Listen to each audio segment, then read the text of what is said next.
Have you ever noticed that you stop yourself before you even really begin? Like you want to speak up in a meeting, or apply for a new job, or finally get back into shape, and then some quiet voice says, "What's the point? It never works out anyway."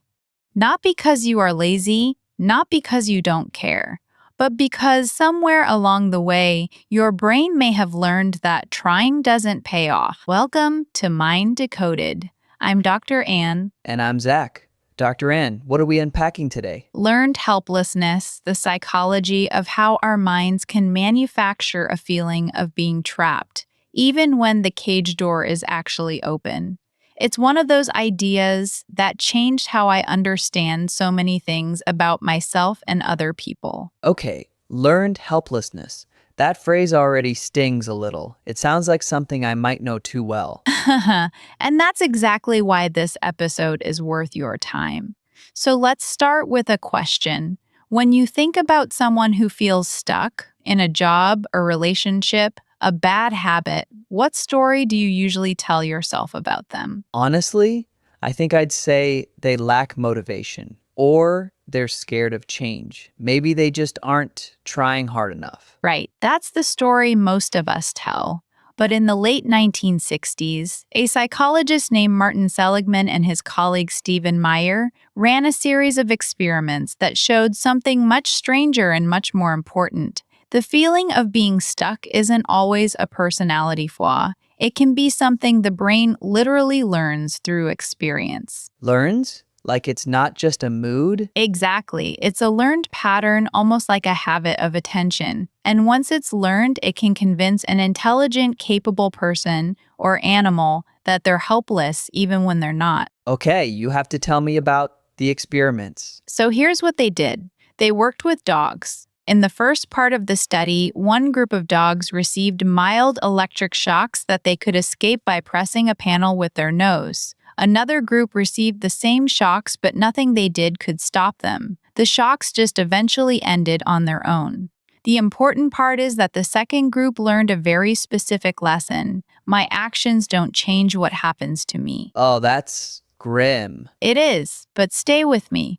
Then they moved all the dogs into a new situation, a shuttle box, basically a room divided by a low wall. When a shock came, the dogs could simply jump over the wall to safety. And here is the part that surprised me most when I first read this research. The dogs who had previous control over the shocks quickly figured out how to jump. But many of the dogs who had learned they had no control just lay down. They didn't look for an exit. They didn't jump. They just accepted the shock, even though the way out was right there. Wait, the wall was low enough to jump over? Yes. Physically, they could have escaped at any moment, but their prior experience had taught their brains that trying was useless. That's learned helplessness. And the reason it shook up psychology so much is that it proved something important. The belief that you can't change things isn't just in your imagination. It can be shaped by real experience and then generalized to totally new situations. Okay, that gives me chills. I'm not gonna lie.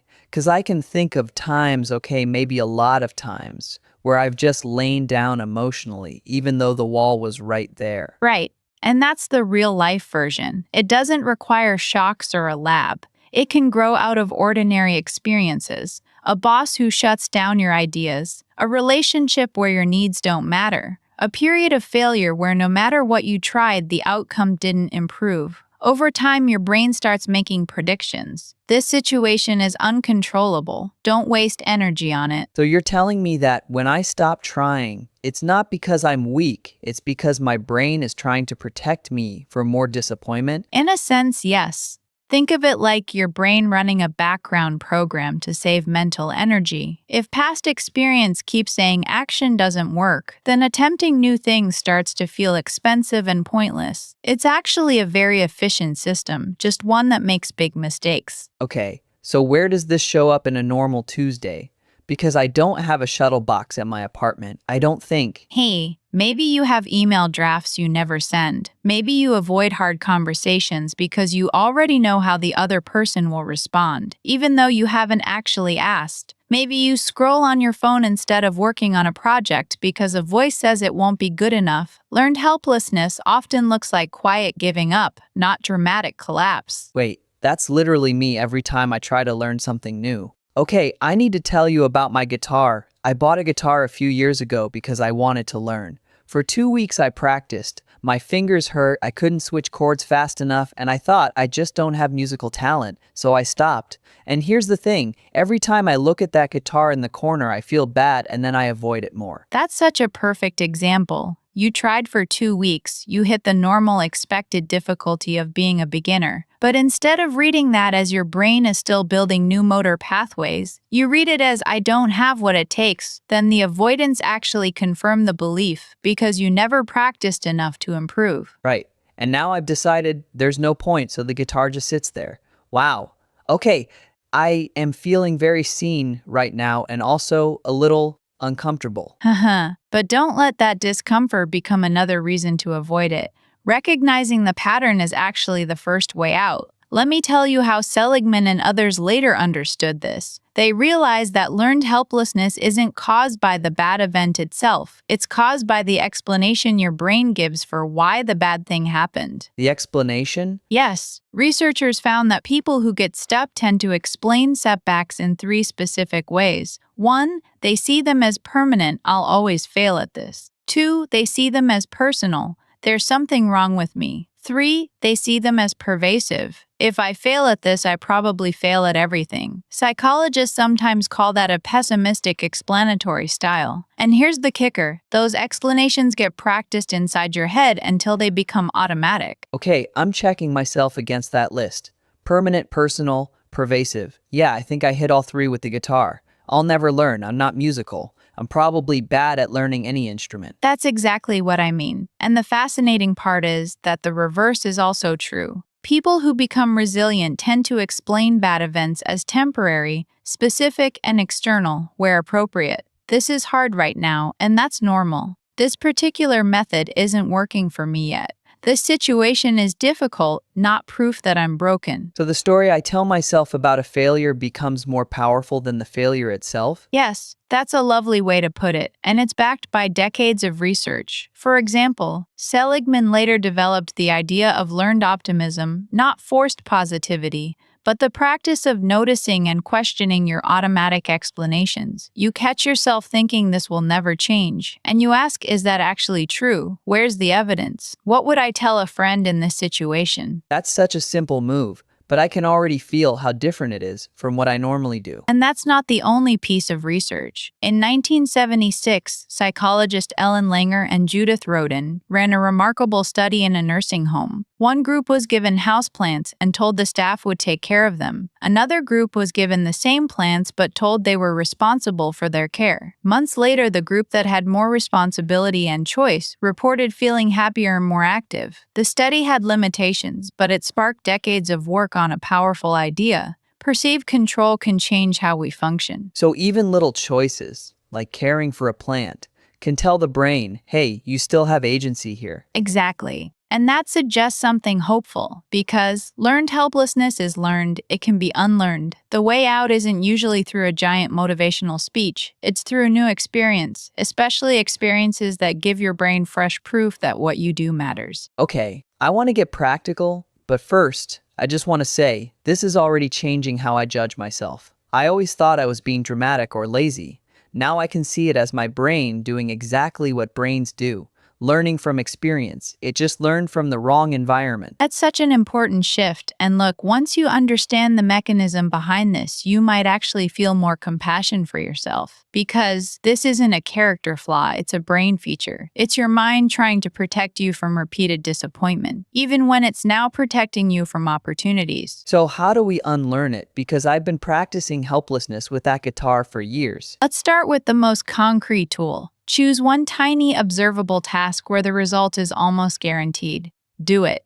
Then notice out loud if you can that your action changed something. It could be making your bed, sending a text, deleting one email, or putting on your running shoes. The task isn't the point, the proof is the point. Your brain needs to taste agency again. So with the guitar, maybe I just play 2 chords for 2 minutes and actually notice that I did it. Exactly. Second, track your wins. Not to be annoyingly positive, but because learned helplessness makes your brain ignore evidence of control. Write down 3 things you did today that had an effect, no matter how small. You will literally be training your attention to notice agency again. Okay, so it's like retraining my brain's evidence filter. Third, watch your explanations. When something goes wrong, pay attention to the story. I failed this test versus I am a failure. One describes an event, the other describes an identity. Ask yourself if you are using permanent words like always and never. Try replacing them with yet and right now. It sounds simple, but language shapes what your brain predicts. That's wild. So my own word choice is teaching my brain how to respond next time. Yes, and fourth, this one is huge. Take a small action in a completely different area of your life. Why? Because helplessness tends to generalize. When you feel stuck in one domain, your brain can accidentally plug that feeling into everything. Taking a small controllable action outside the stuck area helps break the spell. You don't feel like a person with no agency. You feel like a person who can affect the world. So if work feels hopeless, maybe organize one drawer at home or text a friend and see their reaction. Something that reminds me I exist and I have effects. Exactly.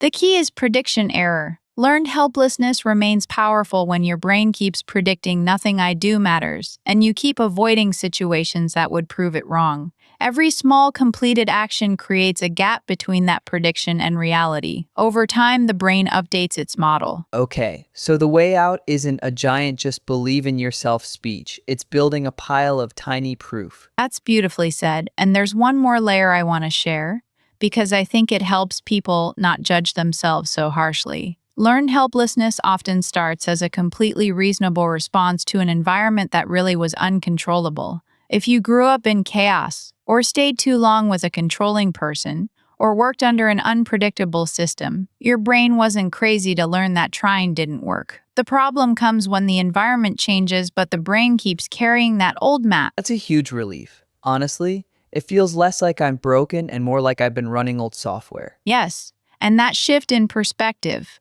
from what's wrong with me to what did my brain learn, and is that lesson still true here, is one of the most freeing moves you can make. It doesn't ignore the pain, it just places the problem where it actually lives in the gap between the past and the present. Whoa. Okay, so if someone listening feels stuck right now, what's the single best first move? I'd say this: choose one tiny, observable task where the result is almost guaranteed. Do it. Then notice, out loud if you can, that your action changed something.